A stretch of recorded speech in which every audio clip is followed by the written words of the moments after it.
Okay, welcome back everyone to another week in the weekly Parsha, Parshas Vayishlach. And we have in this week's Parsha the showdown of Yaakov and Esav after being separated for 20 years from each other. The great trepidation that Yaakov has, and he brings tons and tons of gifts and presents to appease his brother Esav. And when Esav sees the encampments of his wives, his children, the massive family that Yaakov was able to produce after all these years, and the matanas and all the animals and the gifts that he's giving, Esav says the following words to his brother. Esav says, Yesh li rav achi, I have a lot, my brother. Whatever belongs to you, you can keep it for yourself. I don't need what you have. Says the Klei Yakar on these words, the brazen words of Esav HaRasha, who sees his brother coming with all of the gifts, all the presents, all of the appeasement, and all he can say is, keep it for yourself. Yesh li rav, I have a lot. Says the Klei Yakar, mashma rav aval kol. It seems from the words of Esav that he was saying to his brother Yaakov, I have a lot, but I don't have everything. The Yaakov Amar and Yaakov Avinu, in just a couple of psukim later, will say, Kachnes birchasi, take my blessing, asher yiveisalach, that I brought for you. Ki chanani Elokim, HaKadosh Baruch Hu has blessed me. He has graced me. V'chi yesh li koil, I have everything, says Yaakov. Vayibtza, he impressed upon Esav that he should take the presents. Vayikach, and Esav took it in the end. So Esav HaRasha says to his brother, I don't need what you have. Yesh li rav, I have a lot. And Yaakov says, Ki chanani Elokim, HaKadosh Baruch Hu has blessed me, and he's bestowed such kindness upon me. V'chi yesh li kol, therefore I have everything. Says the Klei Yakar, this is the difference between Esav and between Yaakov. Esav speaks in a way that he has a lot, but lo yikol, not everything. And Yaakov Avinu is able to recognize, Chanani Elokim, the Rebbeinu Shalom has given me everything that I could possibly want. Yesh li kol, I have it all. The wicked people in this world, even if they have all the gold, all the silver, all the riches, the diamonds, the pearls, the big house, the yacht, you name it, they have it all. Nevertheless, they always feel that they're lacking something. A person could have a lot. They could have millions and billions and trillions. They could have everything you think a person can need in this world, and yet they're always feeling chaserim. They're always feeling like they're lacking something. V'yesh lam rav, they have a lot, aval lo kol tzarcham, but they never can see that they have everything that they need. And therefore, Amar Esav, yesh li rav, I have a lot, aval lo kol, but I don't have everything. Ki adayin chaserim hema, they are always lacking something. Yaakov Avinu looks at his life, and he says, Chanani Elokim, the Rebbeinu Shalom gave me so much. I am blessed by Hashem. Yesh li kol, I have it all. I'm not lacking. I'm not missing. I'm not looking for. I don't need anything. I'm not dreaming of the car that's coming out tomorrow. I'm not dreaming of anything. I look at what I have. I see the blessing that HaKadosh Baruch Hu has given me. I'm satisfied with everything that's within my possession, whatever I have to me. Yesh li kol, I have it all. Esav HaRasha was a man with riches, a man with power, a man with honor. He was a man that had everything going for him. And he tells his brothers, trying to give him more, keep it for yourself. Yesh li rav, I have a lot already, but I don't have everything. Because a Rasha, a wicked person, says the Klei Yakar, he's never satisfied with what he has. There's always something more that he wants. And this is really a verse that we find in Koheles and Ecclesiastes. The pasuk says, Oyev kesef, somebody who loves money. He loves money. Lo yizba kesef, he will never be satisfied by money. Imagine a guy is a multi-billionaire. And you would think, a guy has $1 billion. He should be happy. He should be satisfied. Oyev kesef, someone that loves money, lo yizbe kesef, money will never ever satisfy him. Why should that be? If you love ice cream, and you get like one of these super duper sundaes with 6 scoops of ice cream and the cherry on top of all of the whipped cream and the sprinkles, and you eat and you're 4 scoops into the sundae, and suddenly your stomach cannot take it anymore. You have had enough already. You don't need any more. And yet the person who loves money, no matter how much he has, it's never enough. And he can never be satisfied. Says the Metzudas Dovid, why is he never satisfied? Someone who loves to amass money for himself, he will never be satisfied from the amassing of his wealth. Because forever, it's not enough what he has gathered. He just wants to acquire more and more and more. You would think that the person has a lot will find some satisfaction, and yet the Koheles, this King Solomon, who was the richest man of all, he knows what he's talking about. He tells us that that person who has a little, he wants more. You give him more, he wants more and more and more and more and more and more. The love, the desire that he has for money makes it that he never feels satisfied from the physical, material possessions that he has. Now this is really a midrash, and the midrash says further, a famous statement. Rabbi Bun said the following words. He said, Amar Rabbi Yudin b'shem Rabbi Evo.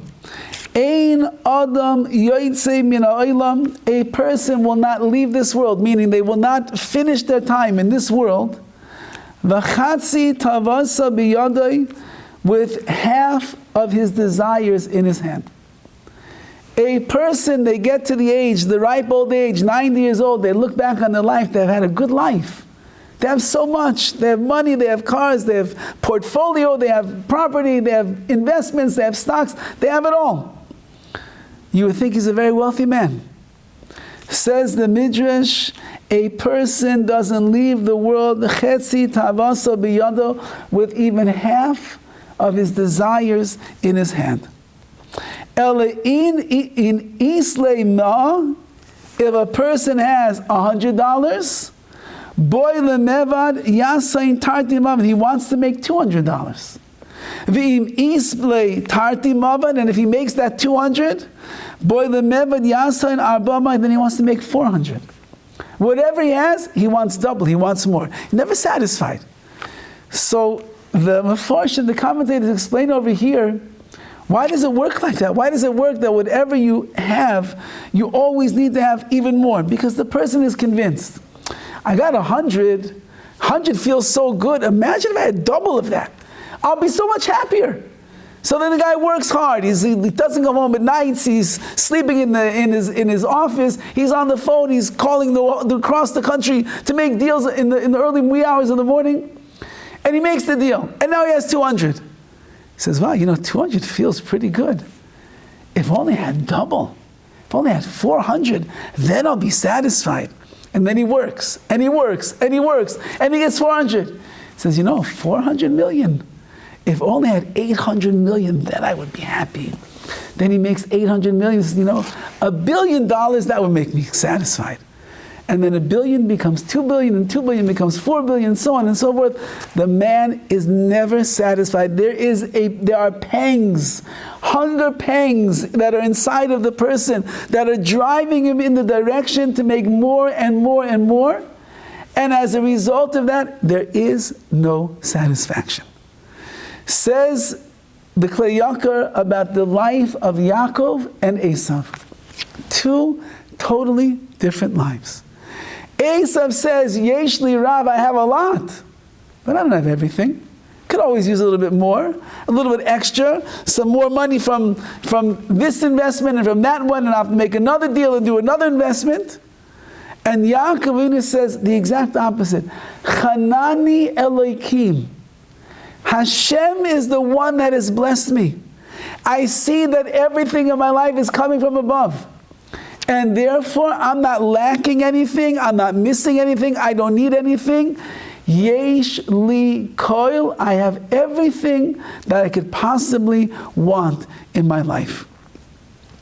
So we have to decide in our own lives which kind of a person we want to be like. Do we want to be like a Yaakov Avinu who recognized that everything in front of me is a gift from the Ribono Shel Olam? And if it is, then yesh li koil, I have everything I need. Or am I not? Remember, Esav doesn't mention HaKadosh Baruch Hu. He just says, yeah, yesh li, Rav, I have a lot, because whatever I have, I got myself. My own brilliance, my own ingenuity, my own creativity, my own business savvy, my own special degrees on the wall behind me. That's what got me everything I have. But I need more. And says the pasuk in Koheles and the Midrash over here, the more that you have, the more that you're going to want. And the more that you keep striving for more and more, the more the desire is going to open and open and open, and then you will never be satisfied, because you think, if I have more, then I'll be satisfied. Guess what? You get to that more, and then you realize that you're not satisfied yet. If only I had another billion, if only I had another beach house, if only I had a house somewhere in the Swiss Alps that I could go to for 1 week in the summer, and that will be my house. And I'm not even going to rent it out as an Airbnb. I'm going to keep it all to myself. Then I'll be happy. Then you get one house, you need another house. You go on one vacation, you have to go on another vacation. You have one car, you need two cars. You have this one. I was once in the olden days when people, there used to be a phone dealer down the street. And it used to be like such a hassle to get your phone and get everything put on. It used to take hours sometimes at these places. So I was there, a guy walks in there one day, and he's this big guy, and he walks in and he says, "Where's the new phone?" So they said, "Which phone are you talking about, sir?" "The iPhone." "Where's that?" This, I don't know, it was the iPhone 6, 7, something. That's how ancient this story is. iPhone 6. And the guy's holding a phone in his hand. So they said, "Sir, do you need a phone?" He's like, "No, I have one." "So what do you want to see?" "I just want to see what there is. I want to see the phone." So they bring in the phone, he's looking, look. He doesn't need a phone. He has a phone in his hand, but he wants to see what the new phone looks like. Because there's this unsatiable thirst that a person has inside. Like we've pointed out before, it used to be that people bought cars. Okay, then they didn't buy cars anymore, they leased cars. I remember from years ago, it was like in the beginning, a 3 to 5 year lease. That was how it worked for a car. Now it's like you lease a car for 3 weeks and you get a new one after 3 weeks, because everybody needs to have a brand new car. Because last week something else came out of the market and it has this bell and whistle, so we need that instead. Says the Midrash, you will never leave this world with chetzi tavaisa, half of your desires in your hand. You always want more and more and more, and therefore, what kind of a person are we going to be? So I'm reminded of the famous words of Rav Dessler. It's the first opening remarks that he makes in his sefer called Michtav Melio. And he has a piece over here called Ha'oisha ve'aschar ba'olam hazeh, the happiness and the reward in olam hazeh, in this world. And it's really a thesis that he has on the pursuit of happiness. That everybody in this world is pursuing happiness. That's what we're all here for. Nobody wants to be sad. Nobody wants to be depressed. Nobody wants to feel that they don't have accomplished. Everybody's looking to find that pie in the sky that's going to make me happy. And so Rav Dessler says, well, why don't we go around the world and start asking people, are you happy? Let's see, what is the secret to happiness in this world? And he says, you know what, let's start with the wealthy, because they must be happy. They have everything. They have nice cars, they have nice homes, they have great vacations. Anyway, they never have credit card debt. They pay all their bills on time, ahead of time. He can buy his wife whatever she wants for the anniversary. She puts any kind of food on the table. The kids are wearing the nicest of clothes. They go to the top private school. Everything is great with them. They have booming businesses. They're well known in their fields. They must be the happiest people in the world. So let's go ask the wealthy, he says. So we come to a millionaire, we ask him, no, you're a happy man. And he says, happy? Well, what do you mean by happiness? He says, you wake up in the morning, you're happy to be alive. You walk throughout the day, you have a little skip in your step, and you're happy, you smile, you're in good mood. He says, well, not really. Well, you have so much money. You have so many possessions. You have so much stuff. How could you not be happy? He says, oh, you don't know my life. You know, the headaches that I have. My employees, my employer, this one and that one, and the people are hounding me down, and this one hates me, and that one hates me, and my marriage is falling apart. My kids are driving me crazy. I've got aches and pains, and I have anxiety. I can't sleep at night. I take pills every night to go to sleep. You call it happiness? No, I'm not a very happy person, if that's what you're asking. Oh, okay, says Rav Dessler. Let's move on. You know what, if the rich man is not happy because he always wants more and he's always worrying about his, I think they say over by, I don't remember if it's Rothschild, not Rothschild, if it was Rockefeller or it was J. Paul Getty, one of them, at the end of their life, they were so consumed with anxiety that they thought that everybody was trying to kill them, and wanted their money and was trying to kill them so they could get their money. In the very end, they had paranoia, and at the very end of their life, they were convinced that whoever was serving them food was trying to put poison in the food to kill them, to get them out of this world so they could steal their money. So one of them, you have to Google it after the class. One of them ended up dying of malnutrition because he stopped eating. Because the man was a billionaire. He had a palace, he had palatial estates, he had servants, he had maids, he had everything, but he was convinced that every maid was trying to poison him, and therefore he stopped eating. He stopped eating, he died from malnutrition. The man's a millionaire, a billionaire, whatever would be in our terms today, but he was worried so much, paranoid about his life, he had nothing. So the rich man says, I'm not a happy person. He says, let's go to the middle class. Middle class, not so bad. Let's even the way that he makes it, middle upper class. So got a little extra gelt in your pocket, can pay the bills, working hard, have a nice job, nice wife, car, family, kids, everything. Could be great. Are you happy? Well, what do you mean by happiness, Rabbi Dessler? I mean, are you happy? You feel satisfied, you feel fulfilled, you have a good day, come home, you're happy to see your wife and your kids, everything is good? No, not really. Why not? Because I work so hard and I never make as much money as that rich guy over there. So all day long I'm working and working and working, and still I come home to my 2,500 square foot house. I don't understand. And still I'm driving a car that was made in 2019. I don't understand. Why don't I have a new car? How come I can't have a bigger house? I finally called in one of these Israeli contractors. I'll do some remodeling and maybe add a story to my house. Too much money, I can't afford it. I thought I'm working so hard, I have money. I have nothing. So I have maybe what I need, but I can never get what I want. So no, I'm not happy, I'm sorry. Okay, the rich person's not happy, middle class not happy. Let's go to the poor, impoverished people of this world. Lower class, says Rav Dessler, maybe they're happy. They don't have a lot, but maybe they have whatever. Are you happy? Happy? Are you kidding me? We work and we work and we work and we work. Laborers, plumbers, electricians. We work, street cleaners, janitors, you name it. And at the end of the day, we can barely pay the bills. We schwitz at the end of every month just to try to balance the checkbook so that they're not coming after us with the credit card debt. Call that happy? I don't have what middle class, I don't have what upper class has. I'm barely making ends meet, and I'm not even making ends meet. And everything is a pressure on me. No, I'm not happy. Says Rav Dessler, we're in big trouble. We went to the 3 social stratuses of this world. Rich, middle class, lower class. Nobody's happy in this world. How could it be that nobody rejoices, nobody wakes up with a smile on their face and goes to sleep with a smile on their face? How does that work? So he says the following words. He says, our Chachamim, our sages have already taught us in the Mishnah and Pirkei Avos, Hakina va'atava ve'akavod. Jealousy, desire, and the pursuit of honor will remove a person from this world. The world is really a happy place. HaKadosh Baruch Hanani Elokim, HaKadosh Baruch Hu gives us so much, and He blesses us with so much, and He loads us up with so many blessings in our life. There's no reason why a person should not be happy in this world, if you'll appreciate what you have.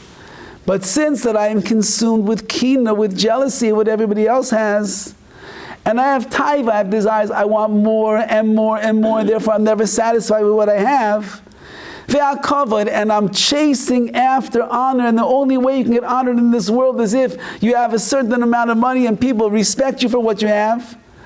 It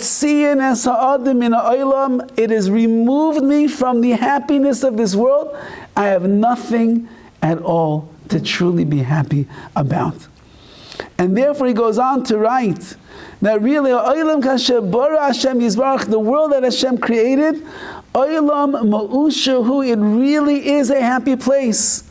It's a happy world with a lot of things to be happy about. But these three things are nagging at me all of the time, and it gets in the way of me being a person of real happiness.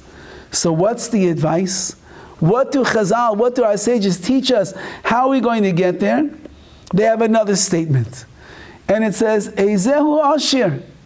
Who is a rich person? Hasameach bechelkoi, the person who is happy with their chelik, with their portion in this world. Whoever is like a Yaakov Avinu, who recognizes Chanani Elokim, HaKadosh Baruch Hu is the one that has given me everything that I have. And if I was supposed to have more, I would have more. A bigger house, I'd have a bigger house. More money in the bank, I'd have more money in the bank. More deals will go through, and more deals will go through. But whatever it is that I have, I'm sameach bechelkoi, I am satisfied with the portion that HaKadosh Baruch Hu has given me.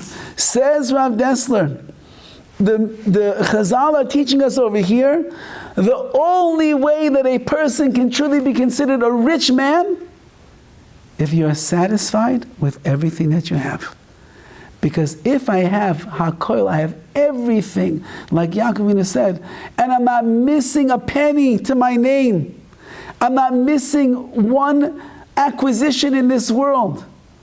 So that I'm the richest, happiest person around, because I'm totally satisfied with the life that HaKadosh Baruch Hu has given to me.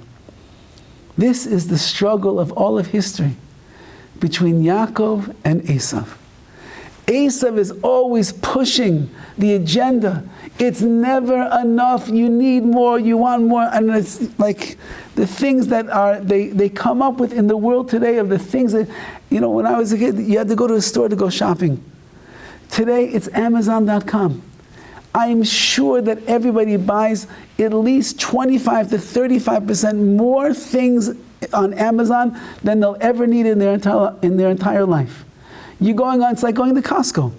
Somebody told me they were in Costco the other day, and they were standing waiting for the glasses to get finished, and they're watching everybody check out at the counter. And you have people's baskets are filled. They have so much. They have so much, things overflowing. Sometimes you get there, you realize you need another cart. So much. And they paid for it all also. And he said every single person was walking away with the most sour face you could imagine. There wasn't not a single smile in Costco.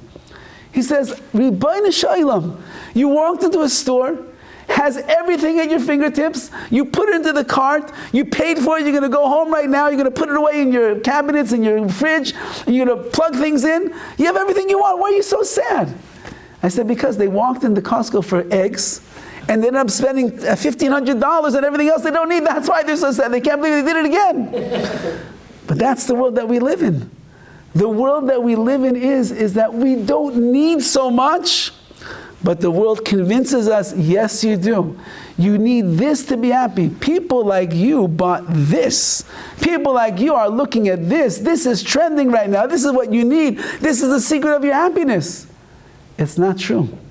Says the Mishnah in Pirkei Avos, Ezu Asher, who's rich? Hasameach bechelkoi, the person that is satisfied with that which they have.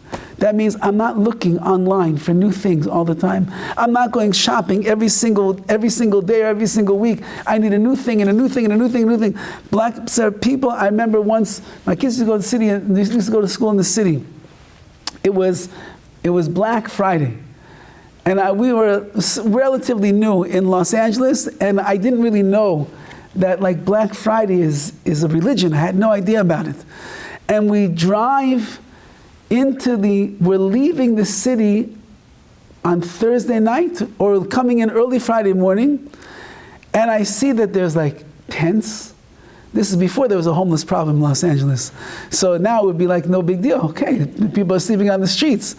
But this was a chiddush. There are people sleeping on the streets, and they were there the entire night waiting to get into Best Buy so that they could save $15.99 on earpods.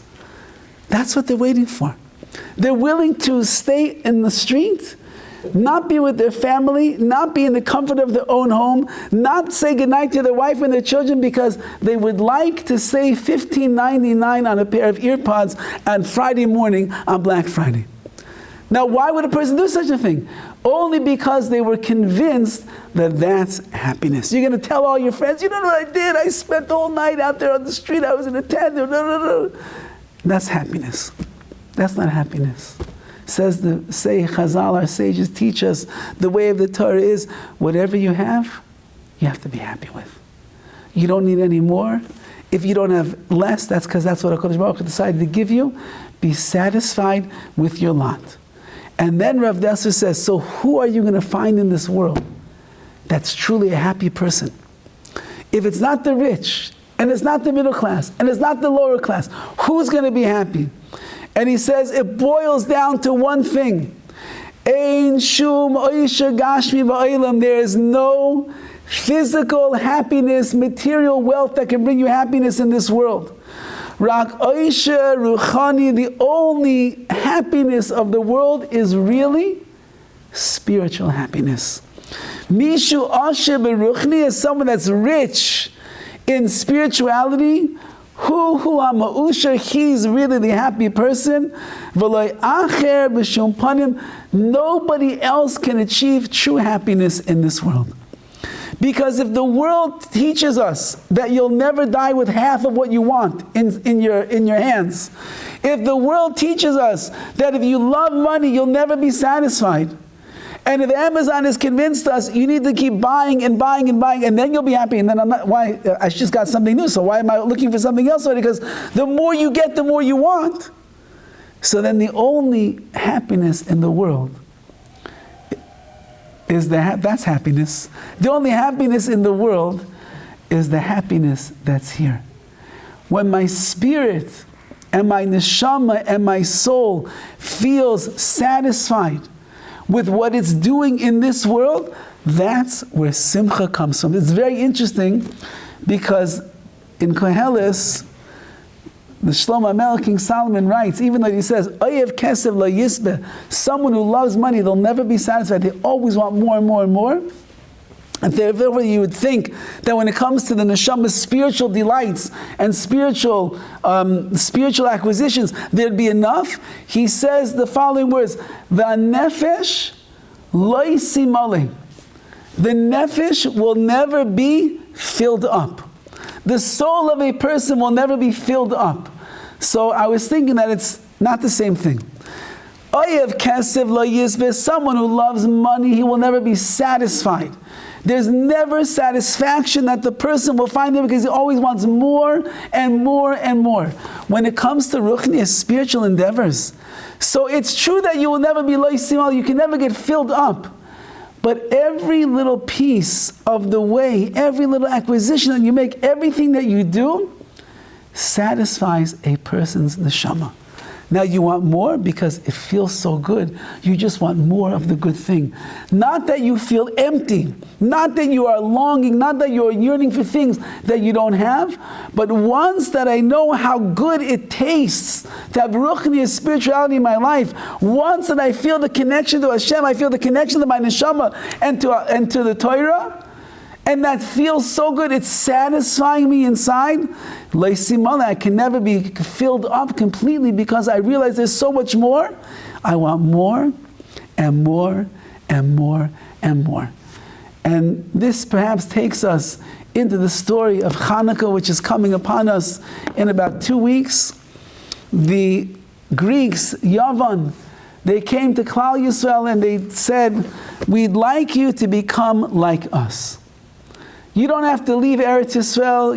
We're not going to destroy the Beis Hamikdash, the temple. We're not going to kick you out of here and send you into exile like all of the other cruel and mean enemies of the Jewish people.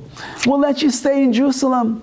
We'll let you stay in the land. We're not even going to destroy the Beis Hamikdash. We'll leave it standing in its place. Well, we'll change a few things like idol worship, and we'll make different kind of offerings, but we're going to leave it where it is.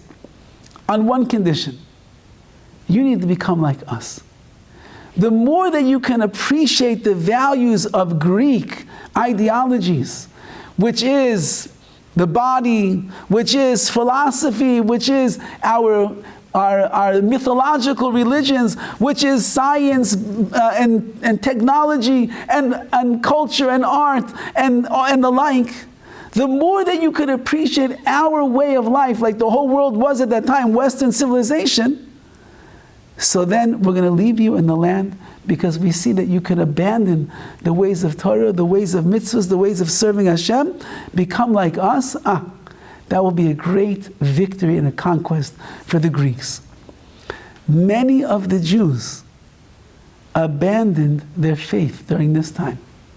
Many of the Jews walked away from thousands of years of legacy, of lineage, of Masorah, of a transmission of the Torah, and they came to the other side of the world, and they became misyavdim, they became assimilated into the Greek culture and their ideologies and everything they stood for.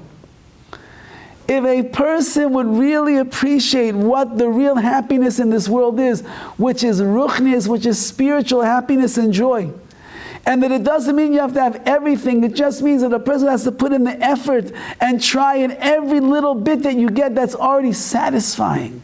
It's already making me feel better and feel good.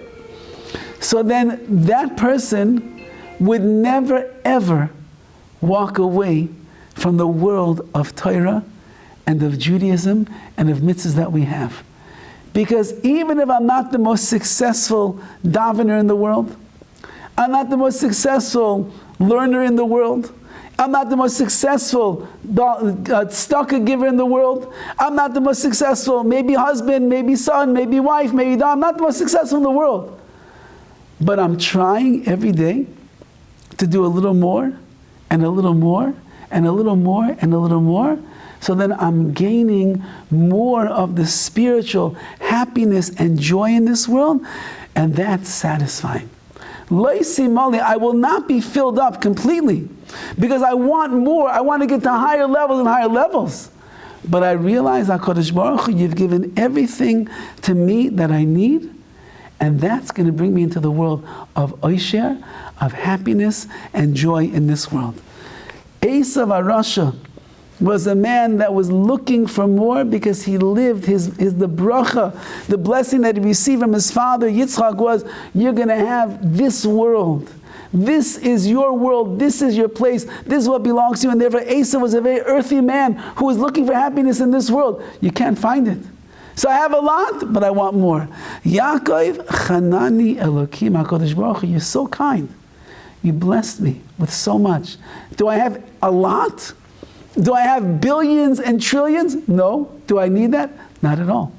Whatever you've given me, that's what I'm happy with. That's what I need. Hasamech bechelko, the person that's happy with his lot, he is a truly happy person here in this world.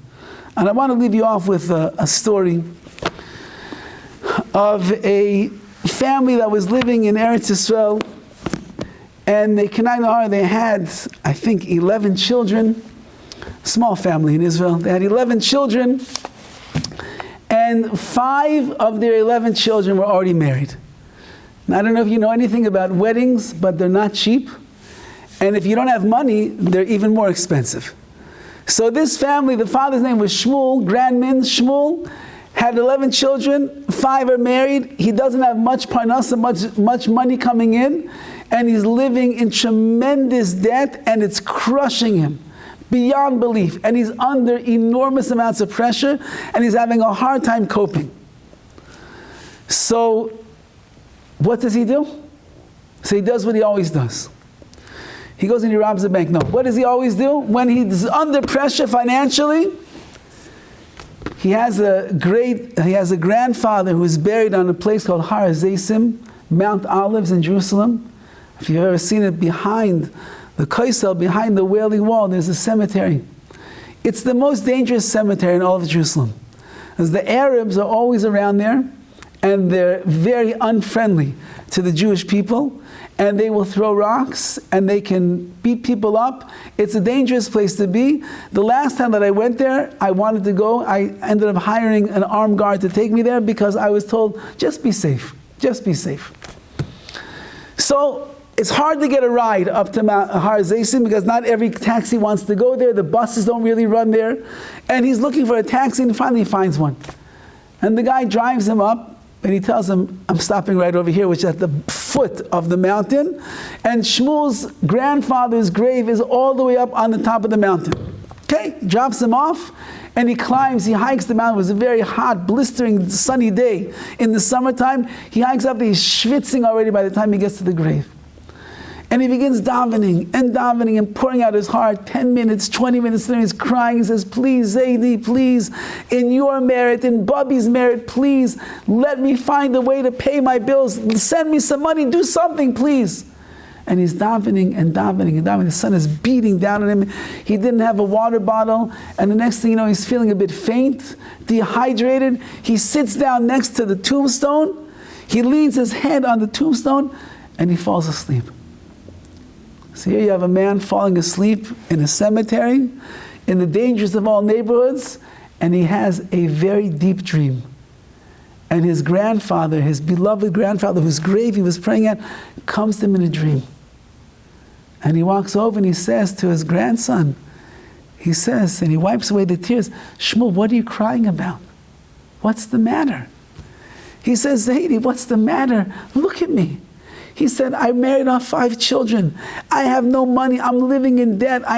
There's things called the gemach, where you can borrow money. It's a free loan society in the Jewish communities. He says, I borrowed so much money and I haven't been able to pay back. They're hounding me for the money. How am I going to pay everything back? What am I going to do? I'm under stress. I'm under pressure. Zaidi, what do you mean what's wrong? Please, he says, can you work something over there in the heavens? Bring some money down to me. You and Bubby, daven for me that the money should come. So his grandfather says, Shmuel, let me show you something. And he pulls out a picture. And in that picture is Shmuel's family of 11 children. And he says, look at your son, Yankee. The youngest one of the family, number 11, is a little boy named Yankee. He says, look at your son. And he looks at the picture. And he sees that his son, Yankee, is completely deformed. His face totally deformed. His body is in unusual shape. And Shmuel starts saying, what? What? What's going on over here? That's not what my son looks like. What's going on over here? And he says, Shmuel, you don't understand. This is the picture in Shemayim in heaven of what your family is supposed to look like. He says, and when myself and your Bubby and your grandmother and the other ancestors that are here saw the child that you were supposed to have was going to be born unhealthy and deformed and have a very hard life, we davened to HaKadosh Baruch Hu, we begged him, please Hashem, if in fact Shmuel and his family have to go through hardships, let it come in another way. But let that child be born healthy. Please, Hashem. And we begged, and we begged, and we begged. And Hashem listened to our prayers. And Yankee, who should have looked like this, he looks like that sweet, pure, angelic boy that you have in your life. But it came with a cost, Shmuel. And the cost is, you're going to have a hard life when it comes to money. You might live a life of poverty forever. I don't know, whatever Hashem will decide. You'll manage to get by month to month to month, but that is the struggles, and that is the suffering, and that is what we call the atonement that you will have here in this world. And suddenly, he wakes up. And he looks around and he sees where he is. He's by the grave of his grandfather. And he reaches into his pocket and he pulls out a picture that was just taken at the last wedding of his child with the whole family together. And he sees the sweet, angelic face of Yankee, of his youngest son. Healthy, smiling, everything is fine. And he says, HaKadosh Baruch Hu, if this is what you've decided to give me, a beautiful son and no money, you know what? I'll take the life of no money. And at that moment, he looks and he sees that the sun is beginning to set, and he realizes Mincha is coming. I better run down the hill as fast as I can, make it to the Kaisel, to the Wailing Wall, and daven Mincha, because Hashem, I have a lot to be grateful for. Are we Yeshli Rav? Are we people that have a lot but not everything? Or Chanani Elokim, Hashem has graced me and blessed me? V'yeshli kol, I have everything that I need. May we be Zeichem Yetz Hashem to follow in the ways of our great ancestor Yaakov Avinu, who, although he had, as we will see continued in the Torah, probably one of the hardest lives of anyone that ever existed in this world. Yet he realized everything that he had, it's all from Hashem. And if it's all from Hashem, Yeshli Kol, I have everything that I need. And like Rav Desser says, such a person who is happy with their lot, they are the one that will truly find happiness in a world that is pursuing happiness and will have a very hard time finding it. You will be the one that live a life of Oisher, a life of simcha, of joy, and happy with everything that you have.